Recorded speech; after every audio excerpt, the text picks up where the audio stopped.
नमस्कार दोस्तों, मैं फाउंडेशन कोर्स का थर्ड पेपर उद्यमिता विकास का सॉल्व करके लाया हूँ।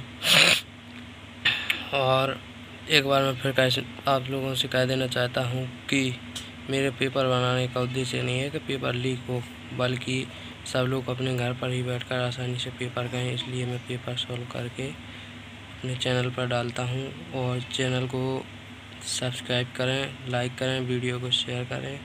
तो अब हम बढ़ते हैं अपनी पेपर की ओर। पेपर में देखेंगे खंड आ, वस्तुनिष्ठ प्रश्न। पहला अपना प्रश्न है, उद्यमी का कप्तान होता है, यह कथन किसका है? तो दोस्तों यह कथन मार्शल का है, आपको अच्छे से पता होगा। दूसरा है, परियोजना तैयार की जाती है। तो परियोजना तैयार के जो 4 ऑप्शन है उसमें से तीनों सही है, सी उपरोक्त सभी। मध्य प्रदेश खादी एवं ग्राम उद्योग बोर्ड की स्थापना 1956 में हुई थी। मूल्य निर्धारण का उद्देश्य उपरोक्त सभी है। उद्यमिता को उद्यमशीलता के मार्ग में आने वाली समस्याओं के लिए अपनाना चाहिए। दोस्तों यह विकल्प इसमें मुझे डाउट है, इसलिए मैं इसको नहीं बता रहा हूँ। यदि आपके पास हो तो आप मुझे कमेंट में ज़रूर बताएं। खंड व लघुत्तरीय प्रश्न। लघुत्तरीय का दूसरा प्रश्न, उद्यमिता का क्या अर्थ है? तो ये है दोस्तों उद्यमिता का अर्थ। इसका स्क्रीनशॉट ले लीजिए और आप लिख लीजिए, क्योंकि हम वीडियो को ज़्यादा देर तक नहीं रुक सकते हैं। और तीसरा प्रश्न है, परियोजना प्रतिवेदन तैयार किसे कहते हैं? तो परियोजना प्रतिवेदन तैयार किसे कहते हैं, इसका भी आंसर ये है। इसकी भी स्क्रीनशॉट ले लीजिए, देखिए। और हमारा चौथा क्वेश्चन है, जिला उद्योग केंद्र से आप क्या समझते हैं? तो ये रहा जिला उद्योग केंद्र की परिभाषा, जिसका आप स्क्रीनशॉट ले लीजिए। पांचवा क्वेश्चन है, लेखांकन का क्या अर्थ है?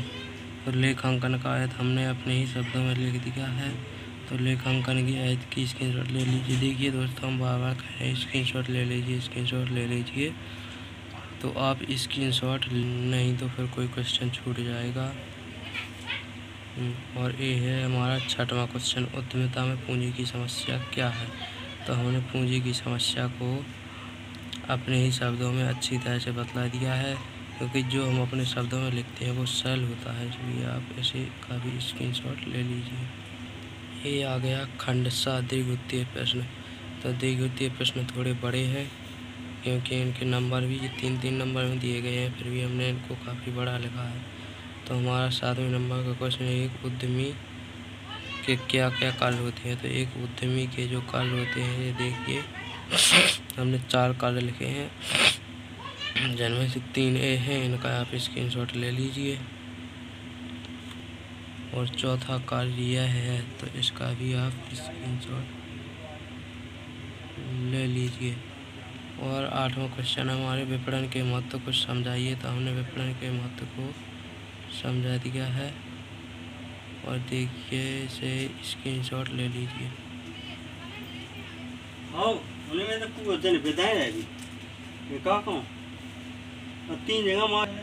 और ये भी विपणन वाला है, जो कि दूसरे पेज पर था, तो इसे आप आराम से लिख लीजिए, स्क्रीनशॉट ले लीजिए। और 9वां क्वेश्चन है हमारा, जिला उद्योग केंद्र के कार्यों का वर्णन कीजिए। जिला उद्योग केंद्रों को थोड़े से उसकी ऊपर भाषा लिखनी पड़ेगी, फिर वर्णन। तो इसका पहला है विकासात्मक वर्णन। तो इसके अंतर्गत भी कुछ कार्य आते हैं, तो इस कार्य को लिख लेंगे हम। और फिर ये दूसरा है प्रशासकीय कार्य। तो प्रशासकीय कार्य के अंतर्गत भी कुछ कार्य हैं, जिन्हें हम लिख लेंगे। अन्य कार्य, तो 7 नंबर पर अन्य कार्य है, जिसको भी हम लिख लेंगे। तो इस तरह हमारा 9वां क्वेश्चन पूरा होता होगा। अब हमारा 10वां क्वेश्चन है, मूल्य निर्धारण के उद्देश्य लिखिए। तो मूल्य निर्धारण के उद्देश्य के लिए पहले हमने छोटी सी भाषा लिखी है, फिर उसके उद्देश्यों को लिखा है। पहला उद्देश्य, स्क्रीनशॉट ले लीजिए, मूल्यों में स्थिरता करना। दूसरा उद्देश्य, विनिमय पर निर्धारित प्रतिकाल। और तीसरा उद्देश्य, बाजार की मलाई उतारना।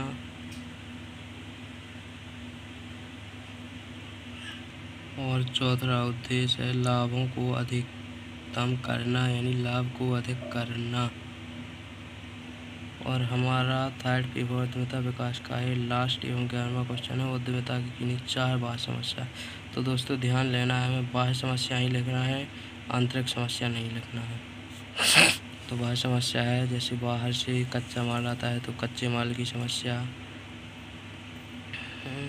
वित्तीय समस्या, स्क्रीनशॉट ले लीजिए। और ये अधोसंरचना का अभाव, ये भी हमारी बाह्य समस्या। कुशल मजदूर, तो आप सभी लोग जानते हैं मजदूर भी हम बाहर से लाते हैं, इसलिए मजदूरों की समस्या भी बाह्य समस्या है। तो इसका भी स्क्रीनशॉट ले लीजिए। और दोस्तों चैनल को सब्सक्राइब कीजिए, मैं बार बार कहता हूँ। वीडियो को लाइक शेयर कीजिए।